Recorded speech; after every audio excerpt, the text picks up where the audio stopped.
नमस्कार, जय हिंद। स्वागत है आपका एक महत्वपूर्ण वीडियो। इस आज की प्रमुख सैनिक समाचार जानेंगे इस वीडियो के माध्यम से।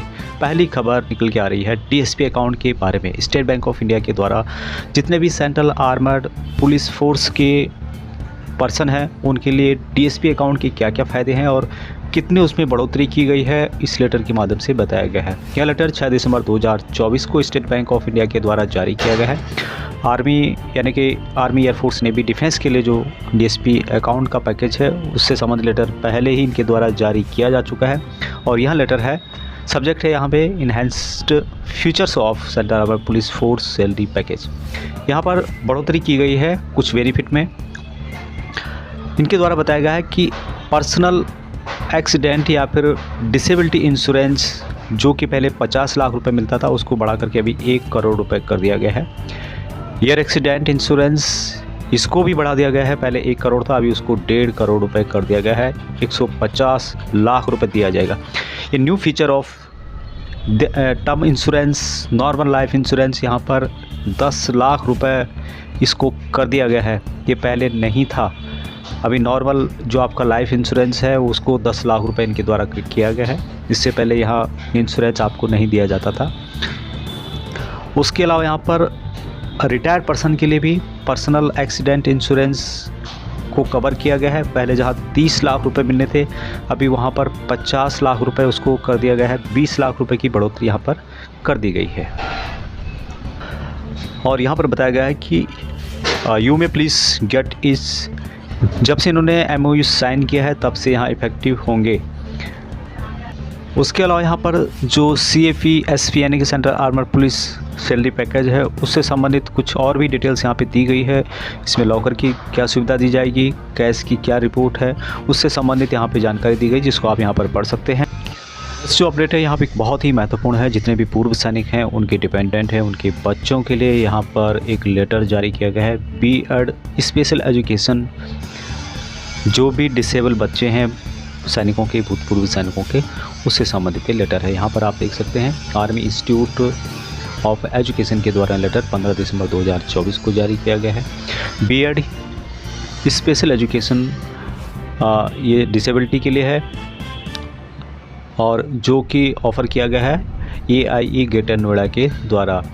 और यहाँ पर बताया गया है इनके द्वारा कि I am writing this letter regarding educating assessment about various programs offered by Army Institute of Education Greater Noida।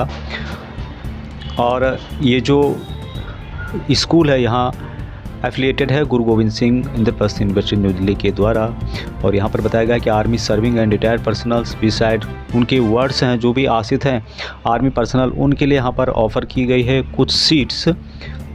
साथ में आर्मी के अलावा नेवी और एयरफोर्स के जो पूर्व सैनिक हैं उनके बच्चे हैं, डिसेबल पर्सन हैं, उनके लिए कुछ सीटें यहाँ पर आरक्षित की गई है। अभी फ़िलहाल इनके द्वारा जो सीट ऑफ़र की गई हैं ये नेवी और एयरफोर्स के बच्चों के लिए या उनके आश्रितों के लिए हैं। यहाँ पर आप देख सकते हैं B.Ed जो कि आफ्टर ग्रेजुएशन होता है 2 साल का यहाँ पर होगा, 100 सीट है और फरवरी मार्च 2025 में यहाँ पर स्टार्ट हो जाएगा प्रोसेस एडमिशन। यहाँ पर 4 सीटें जो कि एयरफोर्स और 2 सीटें नेवी के वार्ड्स के लिए हैं। पेड स्पेशल ये भी 15 सीटें यहाँ पे हैं, 2 सीटें यहाँ एयरफोर्स और 1 सीट है नेवी वार्ड्स के लिए। तो इसका भी आप फ़ायदा उठा सकते हैं जो भी इससे संबंधित ये कोर्स करना चाहते हैं। जो खबर है कि दिव्यांग पूर्व सैनिक को टाइपिंग टेस्ट के लिए बाध्य करना गलत, क्लर्क पद दें पंजाब सरकार। ये जो खबर है पटियाला निवासी सतविंदर सिंह के दोनों हाथों की 2-2 उंगलियां कारगिल के दौरान कट गई थी और वहाँ 40% डिसेबल हो गए थे। तो इस पर यहाँ खबर निकल के आ रही है कि पंजाब हरियाणा हाईकोर्ट ने दिव्यांग पूर्व सैनिक की याचिका पर सुनवाई करते हुए कहा कि देश की रक्षा करते हुए दिव्यांग पूर्व सैनिक को टाइपिंग टेस्ट के लिए बाध्य करना बहुत ही दुर्भाग्यपूर्ण है और मनमाना और अवैध है। दरअसल यहाँ पर जो बात हुई थी, पटियाला निवासी सतविंदर सिंह पंजाब सरकार द्वारा 2015 में निकाली गई क्लर्क भर्ती में पूर्व सैनिक श्रेणी में आवेदन उन्होंने किया था। याची ने लिखित परीक्षा पास कर दी लेकिन वह टाइपिंग टेस्ट पास नहीं कर सके। इस टेस्ट में फेल होने के चलते पंजाब सरकार ने उन्हें नियुक्ति देने से इनकार कर दिया। इसके खिलाफ याचिकाकर्ता ने 2016 में हाई कोर्ट में याचिका दाखिल की। याचिकाकर्ता ने बताया कि कारगिल युद्ध के दौरान उसके दोनों हाथों की 2-2 उंगलियां कट गई थी, इसके चलते वहाँ 40% दिव्यांग हो गया था। दिव्यांग श्रेणी में सरकार ने टाइपिंग टेस्ट की छूट दी थी, लेकिन याची को दिव्यांग होने के बावजूद इनकार कर दिया गया। पंजाब सरकार ने कहा कि टाइपिंग टेस्ट से छूट का लाभ केवल दिव्यांग श्रेणी में ही दिया जा सकता है, पूर्व सैनिक श्रेणी में इसका लाभ नहीं दिया जा सकता। हाईकोर्ट ने सभी पक्षों को सुनने के बाद अपना फैसला सुनाते हुए कहा कि याचिकाकर्ता के पास पूर्व सैनिकों की आरक्षित श्रेणी में प्रतिस्पर्धा करने और शारीरिक अक्षमता दोनों पात्रता है। पंजाब सरकार द्वारा जारी विज्ञापन के अनुसार टाइपिंग टेस्ट से छूट उन्हीं उम्मीदवारों को दी जा सकती है या दी जाती है जो सिविल सर्जन द्वारा प्रमाणित शारीरिक अक्षमता से ग्रस्त हों। कोर्ट ने यह स्पष्ट किया कि पूर्व सैनिक श्रेणी में प्रतिस्पर्धा करने वाला कोई उम्मीदवार यदि वह 40% दिव्यांगता से पीड़ित है तो उसे भी वही लाभ मिलना चाहिए जो शारीरिक रूप से अक्षम श्रेणी के उम्मीदवारों को मिलना है। देश की सेवा करते हुए 40% दिव्यांगता झेलने वाले पूर्व सैनिक को टाइपिंग टेस्ट से छूट न देना भेदभावपूर्ण होगा। हाईकोर्ट ने सरकार को निर्देश दिया कि याचिकाकर्ता के दावे पर विचार कर उसे क्लर्क के पद पर नियुक्त की जाए। तो यहाँ समाचार बताने का मतलब यह है कि इस तरह की घटना यदि आपके साथ भी है तो आप भी हाईकोर्ट का दरवाज़ा खटखटा सकते हैं और हाईकोर्ट के हस्तक्षेप के बाद ही उनको यहाँ पर नौकरी मिली है। अगली खबर है कि दीपाटोली ग्राउंड में 21 दिसंबर को रैली। पूर्व सैनिक और फैमिली पेंशनर्स जितने भी हैं उनकी समस्याओं का समाधान यहाँ पर होगा। दीपाटोली जो कि झारखंड के अंतर्गत है, 21 दिसंबर को रैली है। पूर्व सैनिकों की समस्याओं का समाधान यहां पर होगा। झारखंड के सभी भूतपूर्व सैनिक, वीर नारी शहीद परिवार एवं उनके आश्रितों के लिए 21 दिसंबर सुबह 9 बजे टाटी सिलवे हेलीपैड दीपाटोली ग्राउंड में रैली का आयोजन किया जा रहा है, जिसमें कि general officer commanding headquarters 23 division Dipatoli army cantt के द्वारा किया जा रहा है। तो यहाँ पर आप आ सकते हैं और अपनी समस्याओं का यहाँ पर समाधान कर सकते हैं। नेक्स्ट खबर अग्निवीरों के लिए बहुत ही महत्वपूर्ण है और पूर्व अग्निवीरों के लिए खास रहा यह साल। अर्धसैनिक बलों की भर्तियों में मिली 10% की छूट, साथ में राज्यों ने भी उन्हें रिजर्वेशन दिया है। पूर्व अग्निवीरों के 2024 का साल खास रहा है और क्या क्या और कहां रिजर्वेशन उनके द्वारा सरकार के द्वारा, केंद्र सरकार के द्वारा, राज्य सरकार के द्वारा दिया गया है वो भी जान लेते हैं। ITBP, CISF, BSF और CRPF में जितनी भी भर्तियां होती हैं पूर्व अग्निवीरों को 10% आरक्षण दिया जाएगा। इसके लिए नोटिफिकेशन जारी किया जा सकता है। साथ ही इन्हें फिजिकल टेस्ट में भी छूट दी गई है।